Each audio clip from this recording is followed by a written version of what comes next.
সম্মানিত হাজিরিন, আমরা জানি, অনেক শুনেছি হাদিসে এবং কোরআনে, মানুষের যে আমলগুলো আমাদের জীবনে প্রতিদিন হচ্ছে সকাল সন্ধ্যায়, এ সারা জীবনের আমলের মধ্যে সবচেয়ে খুব ভারী যে আমল, নেকির পাল্লায় আমাদের নেকির পাল্লাকে ভারী করে দিবে যে আমলটা, সেটা হচ্ছে উত্তম চরিত্র, চারিত্রিক মাধুর্য, সুন্দর আচার ব্যবহার। এবং তিনি, ওনাকে যখন জিজ্ঞেস করা হয়েছে কোন জিনিস মানুষকে বেশি করে জান্নাতে নিয়ে যায় ইয়া রাসূলুল্লাহ, তিনি বললেন আল্লাহর ভয় এবং সুন্দর আচার ব্যবহার, ভদ্রতা, নম্রতা, শিষ্টতা। এই যে আমলের এই দিকটা আছে, অনেক সময় সেটাকে আমরা তত গুরুত্ব দেই না, যেভাবে হয়তো নামাজের গুরুত্ব দিলাম, রোজার গুরুত্ব দিচ্ছি, হজ ওমরার গুরুত্ব দিচ্ছি। কিন্তু মানুষের সঙ্গে আচার ব্যবহারে এবং আমার চলাফেরার ভিতরে কিছু আদব আখলাক, সুন্দর রীতিনীতি কতগুলো আছে, মানুষকে কষ্ট না দেওয়া, ভালো ব্যবহার করা, এগুলো যে এত গুরুত্বপূর্ণ আমল। এবং কিয়ামতের দিন আমাদের আমল নামা যখন নেকির পাল্লায় এবং গুনার পাল্লায় দেওয়া হবে, নেকির পাল্লাকে সবচেয়ে ভারী করে দিবে বেশি এই আচার ব্যবহার এবং সুন্দর মিষ্টি ভাষা এবং কারো প্রতি দুর্ব্যবহার না করা। এগুলাকে কিন্তু আমরা আসলে কম গুরুত্ব দেই, এগুলাকে এত ভালো কাজ মনে করলেও এত ফজিলতের আমল মনে করি না। কিন্তু কোরআন হাদিসে সেগুলোকে অনেক গুরুত্ব দেওয়া হয়েছে। আর আজকে ওই আমল আখলাকের অনেকগুলো দিক আছে, কিন্তু আমরা একটি দিক আজকে আমরা বেছে নিতে চাই। সেটা হচ্ছে যে কিভাবে আমি নিজেকে নম্র করব, আমি নিজেকে নম্র করব এবং বিনয়ী করব, নিজের বড়াই, তাকাব্বর, অহংকার থেকে নিজেকে হেফাজত করব। এটা আখলাকের অন্যতম বিরাট একটা দিক। এই বিষয়ে আজকে আমরা দুটো কথা আলোচনা করতে চাই। এই যে আল্লাহ তাআলা নিজেই বলেছেন যে হে নবী, আপনি মুমিনদের জন্য নিজেকে খুব বিনয়ী করে দেন। নবী করিম সাল্লাল্লাহু আলাইহি ওয়াসাল্লাম নিজে সাইয়্যিদুল আম্বিয়া, ওনাকে আল্লাহ তাআলা বলছেন আপনি মুমিনদের সঙ্গে আচার ব্যবহার কথাবার্তায় খুব বিনম্রভাবে করবেন, বিনয়ী করবেন নিজেকে। আমরা জানি তিনি তো বিনয়ী ছিলেনই। কিছু এক্সাম্পল আমরা হাদিস শরীফ থেকে দেখব। তিনি কখনো নিজের পজিশনের ব্যাপারে, নিজের অহংকার, গর্ব, নিজের পদের ব্যাপারে আল্লাহ তাআলা ওনাকে এত বড় মর্যাদা দান করেছেন, কখনো তিনি সেদিন অহংকার বোধ করেননি। তিনি বলেছেন যে আল্লাহ তাআলা আমাকে আদম সন্তানের মধ্যে সাইয়্যিদ বানিয়েছেন, তাদের সবার লিডার বানিয়েছেন, ওয়ালা ফখর, কিন্তু এটা যেন আমি কখনো অহংকার করতে চাই না, গর্ব করতে চাই না।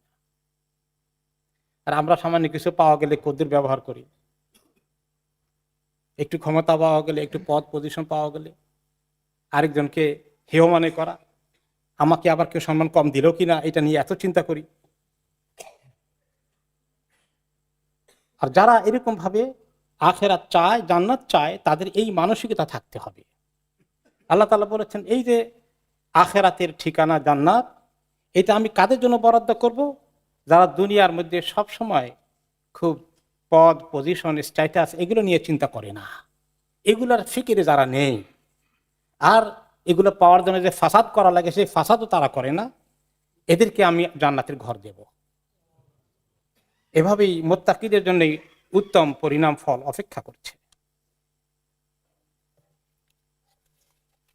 নবী করিম সাল্লাল্লাহু আলাইহি ওয়াসাল্লাম, তার আগে আল্লাহ তাআলা কোরআনে আরেকটি আয়াতে বলেছেন, সূরা লুকমানের মধ্যে, লোকমান আলাইহিস সালাম তিনি তার সন্তানকে যখন ওসিয়ত করলেন, তখন তিনি বলেছেন যে তুমি জমিনের মধ্যে গর্ব, অহংকার, দর্পের সাথে চলাফেরা করো না, এমনভাবে হাঁটো না যেন তোমার মধ্যে তাকাব্বর আছে বোঝা যায়, অহংকার আছে বোঝা যায়, এমন কোনো চলাফেরা যেন কখনো ধরা না পড়ে। কারণ নিশ্চয়ই আল্লাহ তাআলা যারা এরকম গর্বকারী, অহংকারী, তাদেরকে আল্লাহ তাআলা কখনো পছন্দ করেন না। পছন্দ না করার অর্থ হচ্ছে আল্লাহ তাআলা তাদেরকে ঘৃণা করেন।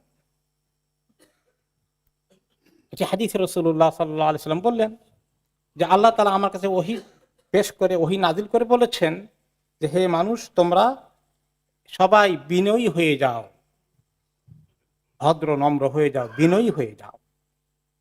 কেউ যেন কার উপরে কোনো অহংকার গর্ব তাকাব্বর না করে, আর কেউ যেন কার উপরে সীমা লঙ্ঘন না করে। আর এই বিনয়ী হওয়ার, নিজেকে খুব বড় মনে না করে নিজেকে সাধারণ মনে করার, ছোট মনে করার ফজিলত সম্পর্কে হাদিসে বলা হয়েছে, যখন কেউ সদকা দান করে এতে করে তার সম্পদ কমে যায় না, সম্পদ নষ্ট হয়ে যায় না। আর কেউ যখন কাউকে ক্ষমা করে দেয়, কেউ দোষ করেছে, আপনাকে কষ্ট দিয়েছে, অপরাধ করেছে, কিন্তু আপনি ক্ষমার দৃষ্টিতে দেখেছেন, তাহলে আল্লাহ তাআলা এই লোকটির ক্ষমাকারীকে আল্লাহ তাআলা শান, সম্মান, ইজ্জত আরো বাড়িয়ে দেবেন। আর কেউ আমাদেরকে কষ্ট দিয়েছে, ক্ষমা করবে এত সহজে? এটা হচ্ছে আমাদের মানসিকতা। প্রতিশোধ নিয়েই ছাড়ব, জবাব দিয়েই ছাড়ব। আর যে ব্যক্তি আল্লাহকে খুশি করার উদ্দেশ্যে সবার সাথে নম্রতার আচরণ করে, এমন বিনয়ী হয়ে যায়, আল্লাহ তাআলা তার শানকে অবশ্যই বাড়িয়ে দেবেন। নবী করিম সাল্লাল্লাহু আলাইহি ওয়াসাল্লামের জীবনের এক্সাম্পল, তিনি যখন বাচ্চাদেরকে দেখতেন, আনাস রাদিয়াল্লাহু আনহু বলেন যে একবার আমি ওনার সঙ্গে ছিলাম, তিনি রাস্তা দিয়ে হেঁটে যাচ্ছেন, কিছু বাচ্চা খেলাধুলা করছে, তিনি বাচ্চাদেরকে নিজে সালাম দিলেন। এবং সাহাবী বলেন যে এটা ওনার অভ্যাস ছিল, ছোটদেরকে দেখলে তিনি আগে সালাম দিতেন। যদিও আমরা জানি সালামের আদবের মধ্যে হচ্ছে ছোটরা বড়কে সালাম দেবে, এই জন্য আমরা অপেক্ষা করি কখন ছোটরা সালাম দিবে, আমরা একটু জবাব দেব। রাসূলুল্লাহ সাল্লাল্লাহু আলাইহি ওয়াসাল্লাম এই ইন্তজার করেননি, তিনি আগ বাড়িয়ে সালাম দিয়েছেন। দুটো জিনিস হয়, যে নিজের পজিশনের ব্যাপারটাকে আমরা ভুলতে পারি, চাপা দিতে পারি, আমরা বিনয়ী হওয়ার ক্ষেত্রে এটা একটা সহায়ক। 2 নম্বর হচ্ছে ওরা তো শিখবে আমাদের থেকে সালাম দেওয়া দেখলে। আর যদি শুধুমাত্র সালাম নেওয়ার অপেক্ষায় থাকি, তাহলে ওরা কি শিখবে আমাদের কাছ থেকে? এই 2 একটা এক্সাম্পল। ইমাম আউজাঈ রহমতুল্লাহ আলাইহি বলেন, সর্বোত্তম আমল হচ্ছে আল্লাহর কাছে কবুল হওয়ার জন্য তাকওয়া, আর সর্বোত্তম ইবাদত হচ্ছে নিজেকে বিনয়ী করা, মানুষের কাছে নিজেকে বড় করে পেশ না করা। লোকমান আলাইহিস সালাম আরো বলেছেন যে আকলের, মানুষের এই লোকটা আকেল কিনা, তার ভালো জ্ঞান আছে কিনা, লোকটা বুদ্ধিমান কিনা, এটার এই পরিচয় হচ্ছে সেই লোকটা কেমন বিনয়ী। যদি তুমি কাউকে দেখো বিনয়ী মানুষ, অন্যের সামনে নিজেকে খুব বড় মনে করে নিজেকে পেশ করে না, তাহলে লোকটা খুবই জ্ঞানী, এটা তার প্রমাণ পাওয়া গেল। আর যে ব্যক্তি নিজেকে খুব বড় করে পেশ করে, আমার বংশ জানেন, আমার বাপদাদা 14 গোষ্ঠীর খবর কি, এগুলো যখন বেশি করে বলে, বড়াই করে, তখন লোকটা জ্ঞানী না কম জ্ঞানী এটা বুঝতে আর দেরি হওয়ার কথা নয়। এটা তার আহাম্মকির লক্ষণ। মানুষ সেটা আবিষ্কার করবে, আমি কেন নিজের বড়াই করতে যাব, আমি কি।